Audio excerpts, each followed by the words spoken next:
Antusiasme memuncak tidak hanya dari peziarah tapi juga warga sekitar. Di Kampung Sebaya sepanjang rute Long March menuju Kompleks Pemakaman Kawah Tengkurep, puluhan warga menyiapkan makanan dan minuman gratis untuk ribuan peziarah saat puncak ziarah kubro di Palembang.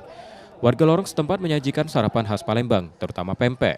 Untuk mereka ini bukan sekedar amal, tapi juga cara memperkenalkan kuliner kota pada pengunjung dari luar kota maupun mancanegara. Aksi sosial ini digelar perorangan maupun komunitas hingga UMKM lokal, dengan pembagian makanan dari gerobak hingga mobil bak terbuka. Alhamdulillah setiap kita sediakan semuanya habis dan udah mereka merasa senang, terutama orang dari luar kota kalau udah dapat pempek mereka merasa senang.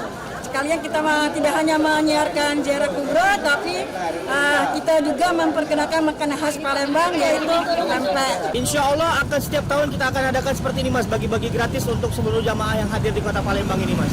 Mensupport ziarah kubro ini Mas? Benar sekali Mas, mensupport kegiatan ini Mas. Penyelenggara ziarah kubro mengapresiasi antusiasme dan kedermawanan warga yang menyemarakan momen ini. Mereka berikan makanan dan minuman secara gratis. Merupakan salah satu bentuk partisipasi mereka memeriahkan ibadah ziarah kubro ini. Alhamdulillah. Ziarah kubro di Palembang digelar 3 hari setiap tahun menjelang Ramadan dan menjadi tradisi turun-temurun yang syarat makna spiritual sekaligus kebersamaan. Muhammad Reza Pahlevi, Kompas TV, Palembang, Sumatera Selatan.